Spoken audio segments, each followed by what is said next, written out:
میں نے چیلنج کے طور پر یہ بات کی تھی کہ بچے کے کان میں جو اذان دی جاتی ہے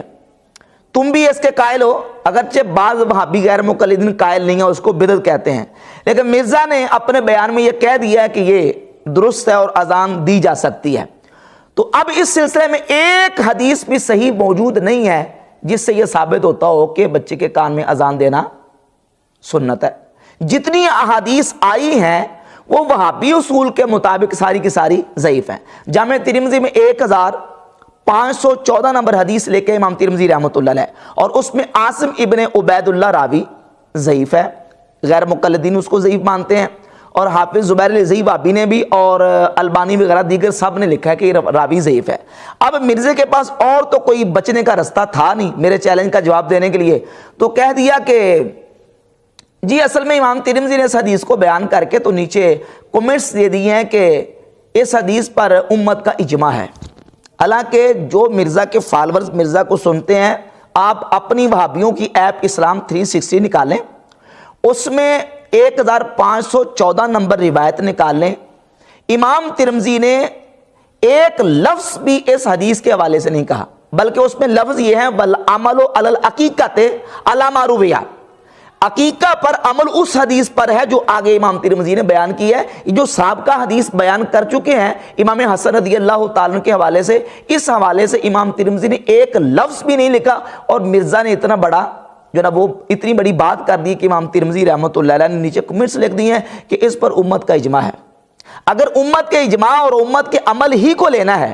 تو امام ترمذی رحمۃ اللہ علیہ باقی حدیث کے بارے میں بھی اپنے تبصرے اور اپنے کمنٹس لکھ چکے ہیں اور دے چکے ہیں کہ اس حدیث پر امت کا عمل ہے اور اس حدیث پر امت کا عمل نہیں ہے۔ مثال کے طور پر اسی کلپ میں مرزا نے جمع بین الصلاتین کے حوالے سے سیدنا عبداللہ ابن عباس رضی اللہ تعالیٰ سے ایک حدیث بیان کی صحیح مسلم کے حوالے سے کہ سیدنا عبداللہ ابن عباس فرماتے ہیں کہ نبی کریم علیہ السلام نے مدینہ شریف میں 2 نمازیں ظہر اور عصر، مغرب اور عشاء اکٹھی کی ہے، بغیر سفر کے، بغیر خوف کے اور بغیر بارش کے۔ اب اس حدیث کو بیان کر کے مرزا نے یہ واویلا کیا ہے اور کہا ہے کہ علماء یہ حدیث چھپاتے ہیں اور یہ سہولت امت کے لیے آسانی ہے اور علماء ان حدیث کو بیان نہیں کرتے۔ حالانکہ یہی امام ترمذی رحمۃ اللہ علیہ جامع ترمذی کے آخر میں ان کی ایک چھوٹی کتاب چھپی ہے کتاب العلم، اس میں امام ترمذی شروع میں کتاب العلم کے بالکل ابتدا میں لکھتے ہیں کہ میری کتاب میں جتنی احادیث موجود ہیں ساری قابل عمل ہیں، کسی نہ کسی امام نے، کسی نہ کسی امت کے طبقے نے اس پر عمل کیا ہے، سوائے 2 حدیثوں کے۔ 2 حدیثیں میری کتاب میں ایسی موجود ہیں جس پر امت نے عمل نہیں کیا ان کے ظاہر پر۔ ایک حدیث سیدنا عبداللہ بن عباس سے ہے جو صحیح مسلم کی پیش کی جاتی ہے۔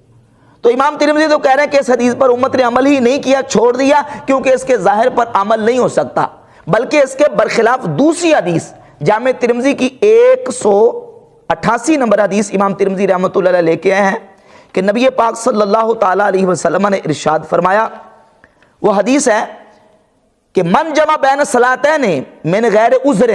جس نے بغیر کسی عذر کے 2 نمازوں کو جمع کیا، فقد اتا بابا من ابواب الکبائر، تو وہ کبیرہ گناہوں کے دروازوں میں سے ایک دروازے پر آ گیا،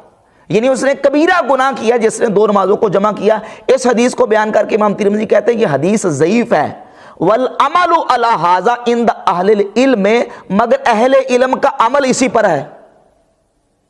جس کے بارے میں امام ترمذی نے کوئی تبصرہ ہی نہیں کیا۔ مرزا کہتا کہ امام ترمذی کہتے اس پر اجماع ہے، اور جس پر امام ترمذی رحمۃ اللہ تبصرہ کر رہے ہیں کہ عبداللہ بن عباس کی حدیث پر عمل نہیں ہو سکتا، امت میں سے کسی نے اس پر عمل نہیں کیا، اور یہ جو حدیث ہے کہ جس نے 2 نمازوں کو جمع کیا اس نے کبیرہ گناہوں کے دروازوں میں سے ایک دروازے پر آ گیا، اس پر امت کا عمل ہے کہ اس پر عمل کیا جائے گا، اور 2 نمازوں کو بغیر عذر کے جمع نہیں کیا جائے گا، اس کو چھوڑے جاتا ہے۔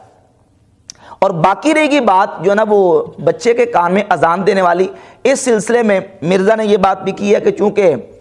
امام ترمذی نے کہہ دیا کہ اس پر امت کا عمل ہے اور اجماع، حالانکہ بالکل نہیں کہا۔ آپ متداولہ جتنے نسخے ہیں وہ سارے متداولہ نسخے اٹھا کے دیکھ لیں، اسلام 360 پڑھنے والے اس کو اٹھا کے دیکھ لیں، 1514 نمبر حدیث امام ترمذی رحمۃ اللہ کے کوئی کمنٹس اس پر موجود نہیں ہے، بلکہ والعمل علی العقیقہ کے لفظ جو ہیں وہ بتاتے ہیں کہ امام ترمذی نے اگلی والی حدیث عقیقے والی اس کے حوالے سے کمنٹس دیے ہیں کہ عقیقے والی جو آنے والی حدیث ہے اس پر اہل علم نے عمل کیا ہے۔ اچھا، پھر اس کے علاوہ مرزا کہتا جی امت کا اس پر عمل ہے، تو بھائی امت کا عمل صرف اذان پر نہیں ہے، امت کا عمل اذان پر بھی ہے اور اقامت پر بھی ہے کہ دائیں کان میں اذان دی جائے اور بائیں کان میں اقامت کہی جائے. تو امت کے آدھے عمل کو لے رہے ہو اور آدھے عمل کو چھوڑ رہے ہو.